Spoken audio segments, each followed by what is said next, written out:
Q93, it's your boy, Wild Wayne. Day party goes on, man. I told y'all I was going to have Lil Wayne checking in with me, and I got him on the line right now. What's up, son? What's up, Weezy? What's up, New Orleans? Man, there's a lot of excitement in the air. Obviously, in 1 week, Louisiana Fest 2 goes down right over that Champion Square outside of the Dome. Last year was bananas. I mean, how do you top something that was so huge? Man, it's just simply the fans. It's the love. It's the love from the fans, Weezy. It's the people out there. They love me something different. They love me something different than anywhere else I go. And honestly, when I'm feeling down, which is super rare, when I am, all I gotta do is think about the love I got at home, and man, they bring me right back up. Hey man, when you stepped to the stage area before you even really went out onto the stage, because I think to start the show last year, I think there was Jubilee and Miss T and Frida and the Hot Boys, but how did you feel when you saw how crazy it was out there? Simply, there's not a word, literally. I know almost every word in the dictionary. I'm a very, very educated guy, thank God. There's not a word in there that fits that moment. There's not one. Man, I was just so excited about it because somebody interviewed me and I was like, it was like chapters of Wayne's career, the early New Orleans days and then the Hot Boys and the Squad around the Katrina time, and then to elevate to the next level. That was crazy, man. I appreciate it, Reed. I love the way that you've been doing what you're doing for so long. You stretched that so long. that ain't nothing but me saying how much, when you started this interview off and you started off with the classic, can I do this? Bro, all I could remember is being in my room when I was about a good 11 years old or 10 years old, just putting the paper on both sides of the tape. I just stole the tape out of my mama's room, putting the paper on both sides of the tape and recording the whole Hot 8 at 8, the whole everything, bro. And I remember always trying to record over whoever's talking. I would never record over you talking. Wow.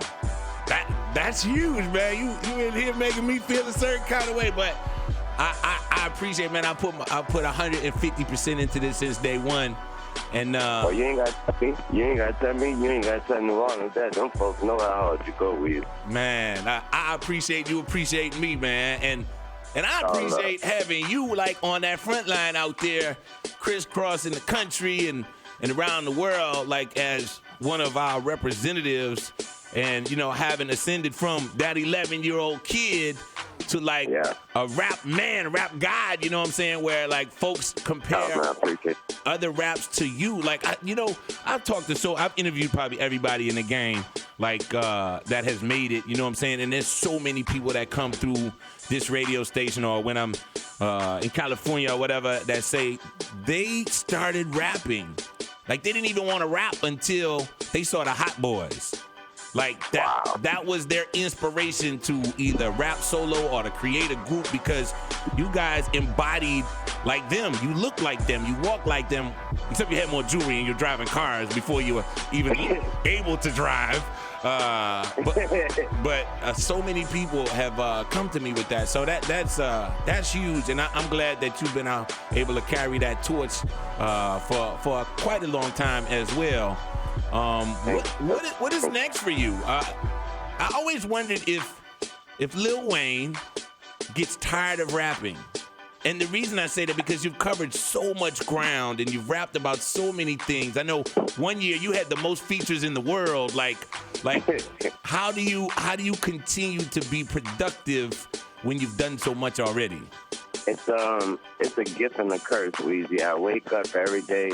I try so hard to live a regular, average day. I wake up, I eat me some cereal, I watch SportsCenter, I sit on my couch, and as soon as somebody on SportsCenter say a good phrase or a nice word that I haven't heard or something like that, I start rhyming it in my head. I text Devin, who is my assistant, who is the best. Shout out Devin Diaz. I text her and I hit her with a studio time. I can't help it. That's how I keep it going. It's the gift and the curse. I love trying to live regular days. Call my kids, y'all, let's go out. As soon as I say let's go out, I done rhyme something with that's your route, something up, and there it is. I'm ready to go to the studio. Wow. That's good that you still got the fire lit and the passion burning, because, you know, I would have to imagine it's tough when things change so much. Right now, like, there's a whole group of new rappers out that, oh yeah, that they have some great ones, and they have some that I just have a question mark over my head. You keeping it? I say you keeping it humble, but okay, go ahead. So what do you feel about some of these new school rappers that maybe don't treat the art of rap, to me, as sacred as they should? I believe that it isn't their fault, Wayne. Okay. I believe that they weren't raised in the era we were raised in, and what I mean by that is musically, you had to be somebody to be a rapper. So that meant everybody knew who every rapper was. Right. Everybody knew every rapper. They knew what coast holds what rappers. They know who was on the East Coast. That's Rough Rider, DMX, Jada Kidd, Jay-Z. They knew that. They know the West Coast. Oh, that's Snoop. That's the Dog Pound. That's Corrupt. That's whoever. They knew. Oh, South. That's Weezy and them. That's Master P. They knew that. Right now, it's so easy, and it's all social media. Yeah. Remember that. Social media is to blame. Now, it's also easy to become somebody, and then they believe they're somebody because they get followers, or their song might pop online or something like that, and that makes them think that they're actually a rapper, and that makes them think that they're actually on the plateau of people like me. And guess what? I have no problem with it, because I know it's not their fault.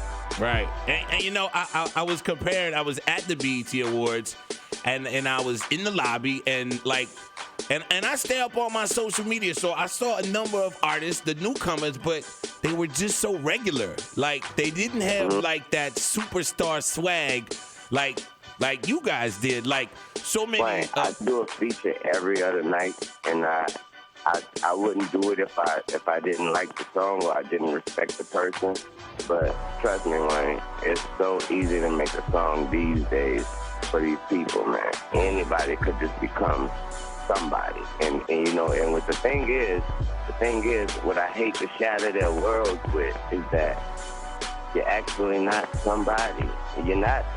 Don't get me wrong. That doesn't mean you're nobody, but you're not actually doing what we doing, or what people like I have done.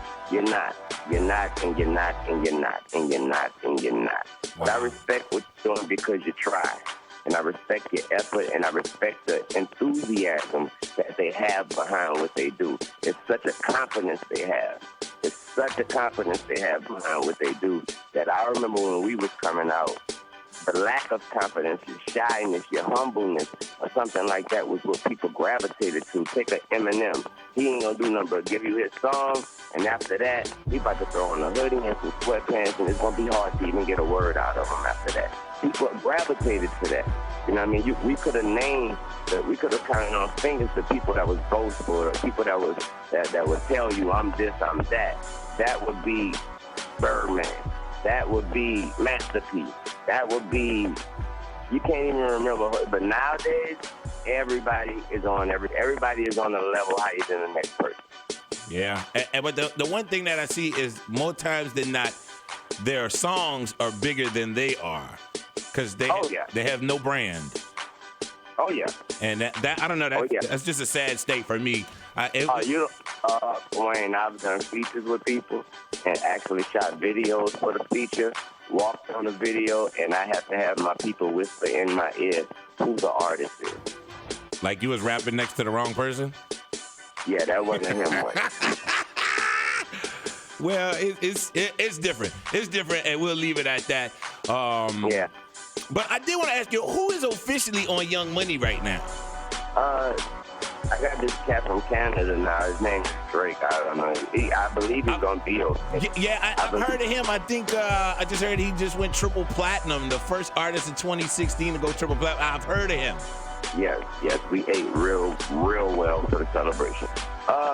Then I have a female from up north. Her name is Nicki Minaj. She has a cool body, and she's been in a movie or two, but I'm not sure if you guys heard of her, but I think it's going to work with her, too. Yeah, I remember seeing her on World Star or something. No. Who else? I got Corey Gunn. Okay. I got Jay Mills. I have a group now called LAT, which stands for Loyalty Amongst Thieves. That group contains Gutter Gutter. People from New Orleans know who Gutter Gutter is. Yeah. Gutter Gutter, still around, still down. Gutter Gutter. Then you got in that group, I have a real skinny guy named Hood. His name is Hoodie. We call him Hoodie Baby. And then we was also trying to recruit somebody from New Orleans to put in the group. It didn't work out well. What happened was we did, but he went to jail. Shout out my man Flo. Right. Other than that, it's me in LAT. Now, other than that, on Young Money. Other than that, in LAT is me. So you got me, Hoodie, and Gutter Gutter in the group called LAT. That's Loyalty Amongst Thieves. And then you got a beautiful woman by the name of Stephanie. She literally doesn't have to sing a song because she's so beautiful. So that I think the first video is just going to be called Mute. We just going to put it on the screen and just tell her to make a bunch of faces. And where's she from? She's from Miami. Then you got my homeboy, Baby E, little white boy. He is so talented, so talented. That's Jermaine people, right? Yeah. He sent me some stuff early on him, and we played that record as well. Other than that, if I'm forgetting anybody, y'all know what I'm on. No doubt, man. Louisiana Fest is coming. Will you be bringing some of those other Young Money artists down with you? They pretty much don't go too many places without the boy. They don't, actually, let me reword that. They don't let me go too many places without them, so yeah, they'll be there. But then I gotta mention that I have a skate team called Squad Up now. So I changed, of course y'all know what Squad Up was, but now the skate team is called Squad Up. Those guys are my family, man. They're everything. I love them dudes to death, every single one of them. They go so hard, Wayne. They go so hard. And at the fest, you'll actually be able to see them. They'll be skating around. We're going to have something set up for them. If you guys want to learn how to skate or just see amazing skating and see how hard it actually is. Because a lot of people think we just jump on the board and we do this and we do that. Nah, it's very hard. It's very, very, very difficult. And these guys are some of the best. They're Squad Up. Is the homie Yo-Yo still rolling with y'all? Oh, Yo-Yo is the youngest on Squad Up. Yeah, straight out the NO. Shout out to him, man. I've been seeing him grow. I saw a picture of him online. They look like got a little mustache. And I was like, what? Yeah, I know. I say you're at the age where I understand you're at the age where you want your mustache because you want to look older. I was like, but you're going to actually come to a day where you're going to wish that you didn't let it grow because when you shave it off, you're going to still have the little hair under it and you're going to be so mad that you let it grow. I just kept it real with him. No doubt. A little fatherly advice for Yo-Yo. So y'all are going to be out there skating. While we're talking about Squad Up, you got the app too. And I will tell you, in my household, right after my kids go searching for Pokemon, they snatch my phone and play your app, the skate app on my phone, like all the time. Tell me about how that came about. Cortez always thinking. He called me, he's like, hey, yo, we should, just to promote the skateboards, just to promote Squad Up a little bit harder, because I try to do anything I can for them. He's like, I got this idea for a game, and I was like, what idea haven't I went with that you had? So we got a game. Also, I got the Squad Up version 2, app version 2 coming soon as well. Yeah, so that's going to be where the scenery is in other cities, huh? I telling you what version 2 gonna be, man. But I saw it on the app earlier. Some Miami, New York, or something. I'm on it, man. You know I do my homework, son. Yeah. Are you? I heard you're doing a book coming up. Tell me about that. Yeah, the book, Wayne. The book was an idea from Taz and another person, the person who put the book together with me. That was their idea. They came at me and they was like, I had a little journal when I was locked up. I would write. After every day when it was lockup time, which was like 10:30 or something like that. When it was lockup time, I would go back at my cell and I would write what happened for the day, what was funny, what wasn't funny, what pissed me off, what didn't piss me off. You know what I mean? If I had a good day, if there's any such thing as a good day in jail, anything like that. And I wrote every day, and it was something to look forward to, because when I got there, somebody always told me, to do your time, you need something to look forward to. And I actually looked forward to doing it every night, because to me it was like a little TV series, because I couldn't believe, I mean, some of the stuff they would do, some of the stuff they would say, I'd be like, you guys just don't know, you're ending up, y'all gonna be superstars one day, because your characters are in this book, this journal I'm writing. So I was asked if I thought it'd be a book that I knew it'd be a book before I started writing. I didn't, totally didn't. That's a journal, it's personal. I don't give out personal stuff like that. People know that. But it was a good idea, and I actually declined the idea a bunch of times, but they drove it and they gave me a bunch of positives that can happen from it, and I went with it. So that's what the book is. And is it titled yet? I'm not sure. I think it's called Gone to November. It'll be released October 18th. Okay, gotcha. So I'll talk about the fact that you went to Rikers and you spent some time in there, and you obviously were able to get out and continue your life. But New Orleans is the most incarcerated city in the world. There's the highest rate of incarceration in the world right here in New Orleans. The highest state is Louisiana, and consequently, a lot of folks get out and never really get their life back on the line, which I always say is one of the reasons why we have such a high crime rate, because people can't get viable work. And it's hot in the streets. So I know you just left New Orleans for a horrible reason. Toya's brothers were shot in the 7th Ward, Rudy and Josh. And I know that they were very close to your daughter and you as well. I know you travel around the world, but what do you think about what's going on here with the violence? And then right after that, Angel Love, who's been in a number of videos and on the reality show, her brother got shot like a couple of weeks later in the East. So what do you think about all of this? Wayne, the sad part about it is, when you're from New Orleans, the worst thing you want to say is, but it's a sad truth and a sad reality is, you kind of get used to that. And so with that said, now that I'm a grown ass man, now that I'm a grown man, I approach that whatever, getting used to it, I approach that different now, and I believe, I always try to believe that I try to see if I can do something, say something, or whatever, but my thoughts on it, your question was, what do I think about it? Yeah. My thoughts on it is, simply, I have a simple thought, when will it stop? Wow. When will it stop? Like, I don't get it. Like, I don't understand. When will it stop? I mean, people don't understand that living well and living happy and living great and living without being successful, just living happy and living good and living. People don't understand how beautiful that is. And man, when you live, if you keep the days that you have, the days of your life, you make the most of them. Man, you live a damn good life. It's like sometimes that goes back to the education thing you and I were talking about off there. Yeah, I really am a firm believer that education and economics can change everything. And I am happy to see that education is beginning to be much more important, especially in the last 5 or 6 years post-Katrina, with charters and some other schools really raising the bar. But it's still, I guess, some of the ones... Shout out my school, Illinois McLean High, from Magnet, for making sure that I knew what was right and wrong. Yeah, I hope that maybe some guys out there were listening to understand there's so much more in life, you know what I'm saying? So much more, man. So much more. No doubt.